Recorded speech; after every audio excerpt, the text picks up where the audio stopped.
What's going on, guys, and welcome back to a brand new tactics video. And today we are going to be releasing Vincent Kompany's perfect 4-2-3-1 / 4-3-3. That is right, two variants of this tactic in the same video, completely free as always. If you guys do enjoy these tactics, be sure to leave a like on it, subscribe to the channel, and do turn on notifications and get involved in the comments. And also, do come over to the Twitch. It's absolutely banging at the moment. We've got tons of you guys coming over. The chat's popping. There's song requests. It's the best vibe on Twitch. It really is. Do come over, get involved, but let's get into these two tactics. So, as you can see by the results, we've been talking for a couple of seconds. You probably already had a little sneak peek. We absolutely dominated the championship big time. We scored 158 goals, only conceded 31, and quite a good performance in the FA Cup as well, getting all the way to the semis, where unfortunately Tottenham had a little bit too much to sort of, get past, which, I thought we could have took Tottenham, especially in this form. Not as good of a display in the Carabao Cup, but it is against one of the, the most informed teams in the world at the moment, in my opinion. A little bit biased, but however, still,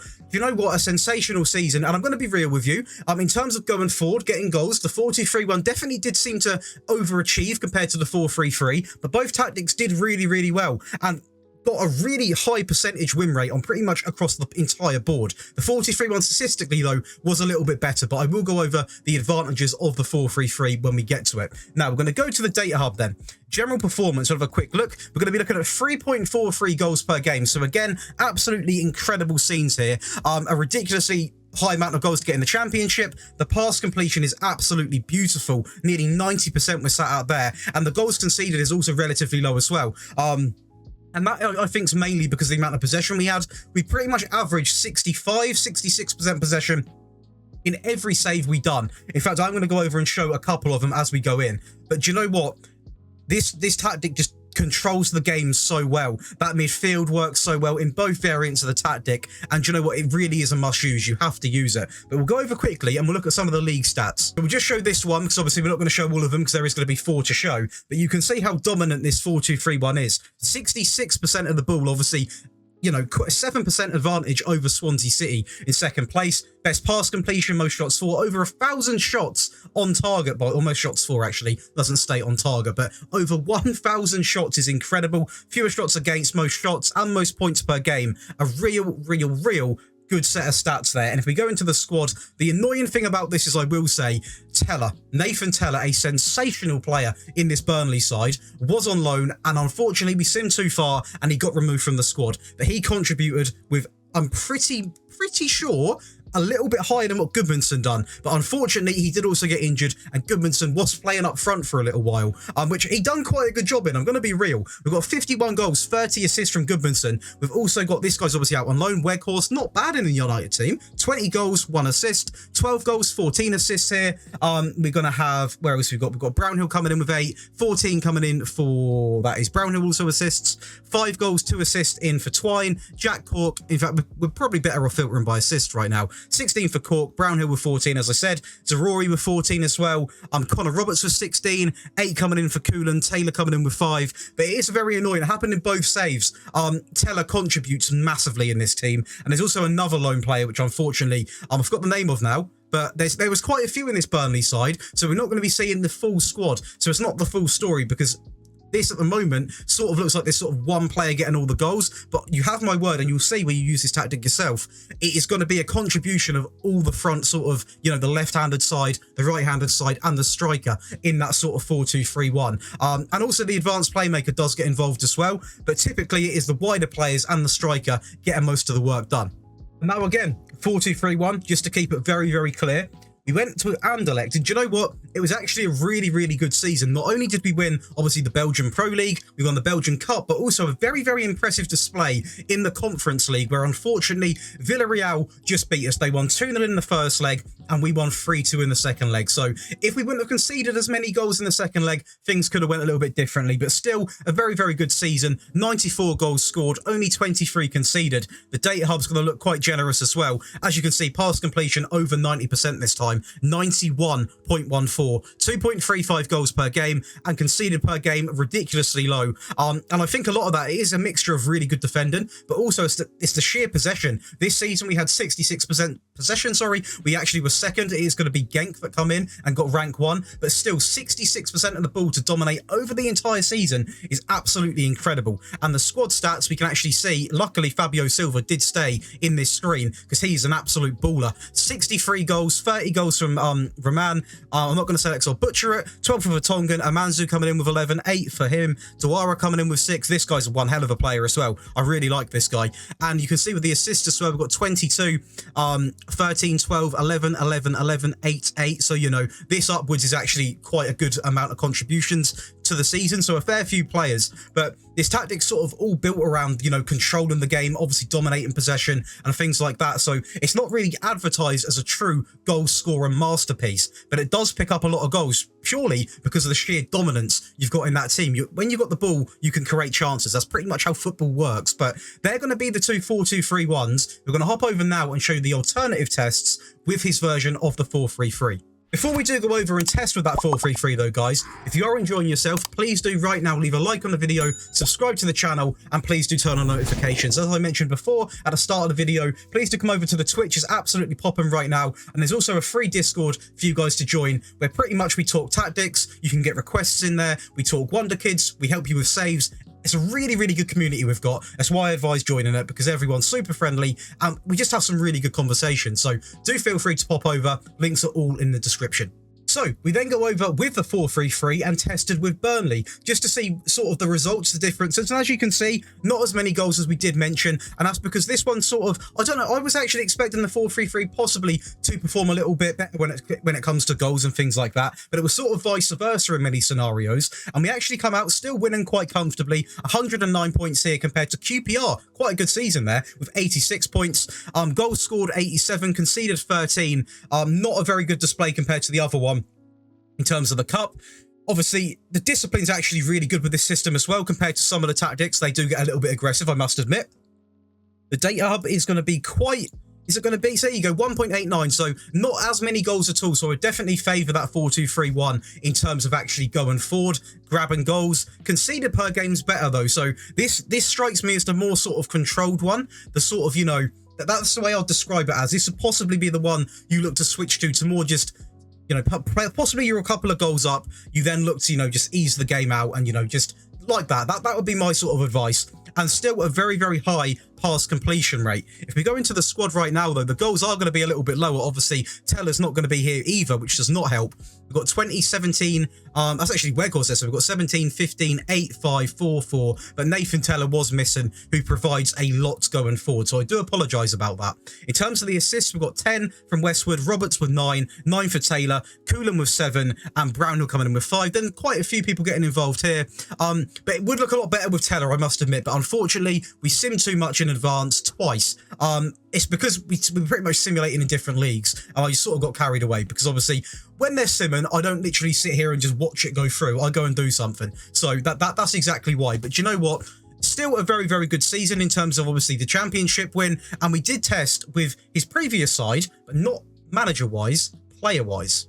So, we tested with Man City. I'm going to show you this right now because for some reason it doesn't show in the team competitions. We did win the Champions League on top of what I'm about to show you against PSG, which was also a very, very nice thing to do with Manchester City, I'm going to be honest. If we go into the home division though, or the division homepage, we also won the Premier League above Liverpool, again, obviously Manchester United, Arsenal, some really good teams in this division as we know. The Carabao Cup as well. Unfortunately, Liverpool did do us, you know, they done us over a little bit in the FA Cup and the Community Shield, but overall a treble winning season, decent statistics as well, 109 goals scored, only 28 conceded, which in my opinion is very, very solid as well. Now, if we go into the data hub quickly, we'll have a quick look. 2.87 goals per game, conceded 0.74. So quite good statistics in my opinion, and an 89.69% pass completion. We go into the squad, and this is where we can see all of Manchester City's immaculate talent. I mean, we're talking 100 goals for Erling Haaland, something we're used to seeing. He's honestly incredible on this game. The best striker, in my opinion, in the entire game, which is pretty obvious. 17 for Bernardo Silva, 15 for Foden. Diaz coming in with 10, 10, 8, 8, 8, 7, 6. So again, quite a few there. And in terms of the assisters, we're going to have 26, 25, 24, 13, 10, 10, 9, 8, 7, 7, 7. So more of a contribution. Obviously, I know their squad depth and their quality is absolutely incredible. So you are somewhat expecting that when you test with Manchester City. But I had to test with them. All of the clubs we've tested with are obviously linked to Vincent in some way or another. And it just felt right to get Manchester City involved. And overall, I think the testing phase has gone really, really well. What I'm going to do now is I'm going to pick out a couple of games. I'm going to pick out one from the 4-3-3 variant and one from the 4-2-3-1 variant, and then we're going to break down the tactic. Well, I was looking for a final, and we have found a final. It is going to be the Carabao Cup final against Tottenham Hotspur in what was an 8-2 win against a full-strength Tottenham side.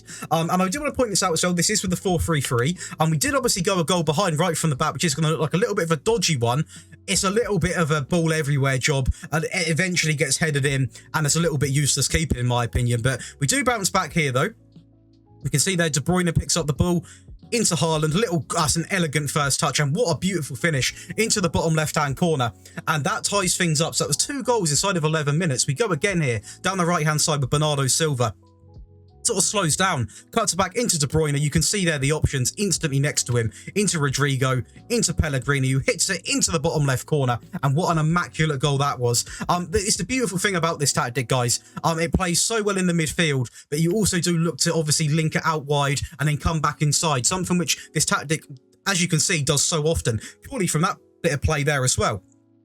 Oh my, Pellegrini's having an absolute field day. I mean, Lloris is just sort of stood there like a wet salmon. I'm not sure exactly what he could have done, actually, to be fair. But so far, so good in this final. I love watching the games back, so obviously all of these are simulated, so it's really interesting to see exactly where the goals sort of come from, as we're seeing so many goals being scored in different ways right now, as Rodrigo goes into De Bruyne, shifts it out wide into Cancelo, and it's just pure elegance. Obviously, Cancelo strictly shouldn't be at Manchester City. I still need to be doing these databases. My memory is like a goldfish sometimes, I must say. Rodrigo into De Bruyne, picks it up into Haaland, a wonderful through ball, and Erling Haaland is turned up for the final. Obviously, a little bit of a goal drought in real life at the moment. Not like a massive goal drought, but a little bit concerning, I imagine, for some Manchester City fans. João Cancelo into Foden, a little bit more of a direct approach there, into Haaland, pretty much kind of at the centre. A couple of these goals, I do actually believe Lloris could have stopped. But you know what it is, Hugo Lloris. Sometimes you can't trust him. De Bruyne into Rodrigo. Good link-up play. Haaland, that's a little flick on that one. That one he should have saved. I mean, come on. There wasn't much, you know, sort of prowess in that shot. There wasn't much going on in that shot. He has to do better there. Emerson Royale actually... Well, that's actually a shocking defending from Ake. Is he going to get the goal as well? He is. That is all on an individual mistake from Ake, more than a tactical error. He should have had the clearance, should have had the ball there. But as you can see, a ridiculous dominant performance. Dominated the ball, dominated the shots, dominated absolutely everything against a very, very strong-looking Tottenham Hotspur side. And at the end of the day, you know, such a dominant game for us here, we're going to have to try and pick one as dominant out for the 4-2-3-1. And we picked out a game with goals with Burnley in what is going to be a 6-0 win versus Wigan. We're a game where we had 69% of possession as well, which is absolutely incredible. It's going to be Cork picking the ball up.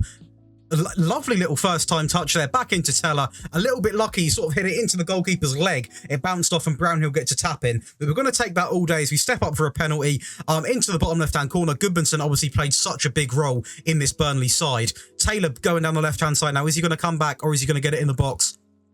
He's going to pass it into Westwood, a beautiful run, ball in the box, into Goodmanson, and that is going to be 3-0 inside of 34 minutes. So we are seeing how vital these wide areas are and how they do get used, and typically it results in the ball getting cut back at some stage instead of just lumping it in, as we see there again with Roberts into Goodmanson, the player that was on form the entire season, alongside of Teller, I must say. We're going again here, again, wide areas being used. We do love to see this type of stuff.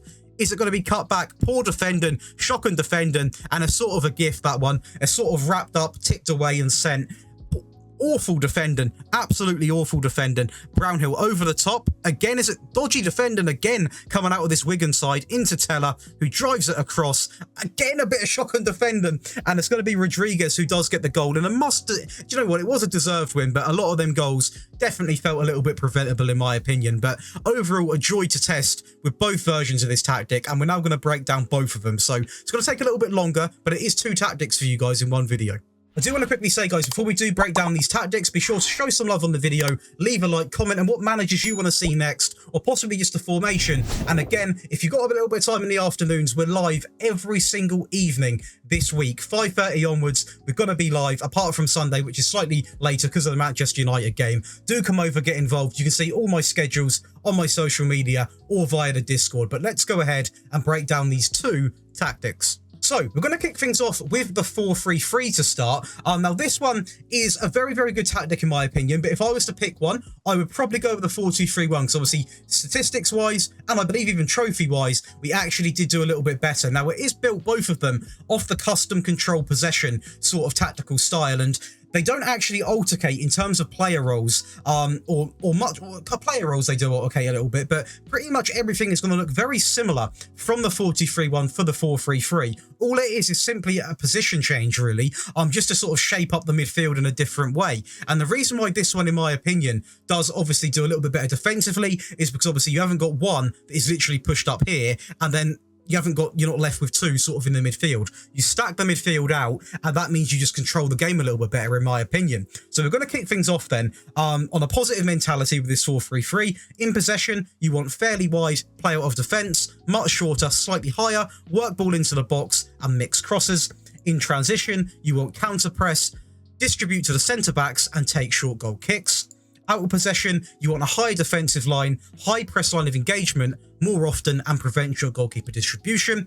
And in terms of the player roles, so we have got two of these to go through. I'm going to kick things off right off the bat with the sweeper keeper on support on take more risks. You then have the wing back on the right back position, aim the crosses at the centre, shoot less often, run wide with the ball, and get further forwards. And on the left hand side, we've got a wing back on attack, aim the crosses at the centre, shoot less often, run wide, cross from the byline, and get further forwards. And then two ball-playing defenders who are told to do exactly the same, both on defend, take more risks, and hold position. We then go over to that three in midfield, the heart of this team. The Roman playmaker on support, take more risks and roam from position. And then the box-to-box midfielder, obviously a player that is very crucial. We saw him get involved a lot in the highlights. On support, pass it shorter, get further forwards, move into channels, and roam from position. Position, and centre mid on automatic, pass it shorter, dribble more, shoot less often, roam from position, and move into channels.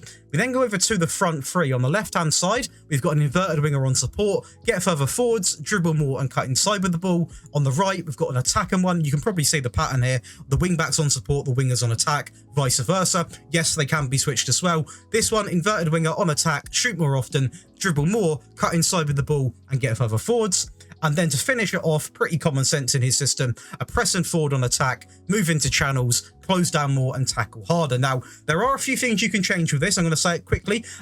If you are you want to go a little bit more of a direct approach, that is something you're more than welcome to tweak. Obviously, a couple of these midfielders are told to keep it shorter. That is simply to sort of, keep possession, be safe pretty much safe on the ball, control the game. But if you are chasing the game down, you could go a little bit more direct, remove that instruction, let him go a little bit longer, because you also do see some really good runs being made from these wide players who possibly could benefit from the occasional long ball. But as we saw in the highlights, despite the instructions, there are also some long balls being played over the top. So it's not all going to be, it's not going to restrict you playing this way, if that makes sense. But that's going to be this variant of the tactic. We're now going to go over to the 4-2-3-1. And it's very, very similar, to be honest with you. Obviously, you can just see the difference by clicking. It's sort of just, this one, it's a little bit deeper. Obviously, the three in midfield, you don't have that sort of really attacking midfield player. This one, you do. So this one, I actually prefer, in my opinion, but I am a little bit biased to the 4-2-3-1. But we're going to kick things off then. It's exactly the same with these, but I'm going to briefly show you again. It's going to be a positive mentality in possession, fairly wide, play out of defence, much shorter, slightly higher, work the ball into the box, mix crosses. In transition, it's counter press, distribute to the centre-backs, take short goal kicks. Out of possession, it is a high defensive line, a high press line of engagement more often, and prevent your goalkeeper distribution. So it's literally exactly the same. And I've done this as well because there wasn't really a performance issue with it at all. And I couldn't really notice any tactical tweaks when actually studying the way that he sort of switches in between games. And I want to quickly say now, if you do want to download this, they are always on the FM Scout website. But I can't upload 2 files on that website. So what I'm going to be doing is I'm going to be uploading the 4-2-3-1. And then all you need to do is, if you want to switch to the 4-3-3, it is literally the matter of obviously just literally manually dragging a player down, and then you can save it as the other tactic, as I've done here. Or what I might do, actually, I'll tell you what, I'll be nice. I'm going to help you guys out here a little bit. I will put the 4-2-3-1 on the FM Scout, and I'll include the 4-3-3 in the description, so it's a lot easier for you guys. But the 4-2-3-1 player roles, we've gone over this side. Sweeper keeper is going to be on support, take more risks. Wingback is going to be on support, aim the crosses at the centre, shoot less often, run wide with the ball and get further forwards. The left back is going to be a wingback on support on literally exactly the same. 2 ball-playing defenders that are, again, exactly the same. A lot of these roles are going to be, well, they are the same, to be honest with you. It's just obviously we've sort of introduced that sort of advanced playmaker. The box-to-box on support, pass it shorter, get further forwards, move into channels and roam from position. The centre mid on automatic, pass it shorter, dribble more, shoot less often, roam from position and move into channels. The advanced playmaker on support, dribble more, roam from position, move into channels, shoot less and also take more risks. On the left, we've got an inverted winger on attack, dribble more, cut inside with the ball and get further forwards. And on the right, also on attack, so that's a little change we're seeing. Shoot more often, dribble more, cut inside with the ball, and get further forwards. And then the press and forward on attack, move into channels, close down more, and tackle harder. So guys, that is going to be Vincent Kompany's 4-2-3-1/4-3-3 broken down. Sorry if the video is a little bit longer, but obviously there is 2 tactics. He plays both, so I had to give you a fully accurate sort of image of what you can expect with these tactics. So I've had to introduce both of them into the video. If you guys do like this, possibly we can replicate this with another manager that plays sort of 2 styles across the same season. If you are enjoying the tactics on the channel, which it seems to be like you are, the likes are absolutely killing it right now. The subscribers are pinging up as well. It does mean a lot. It genuinely, seriously does mean a lot, jokes aside. Be sure to leave a like on the video, comment on who you want to see next, and I'll see you in the next one.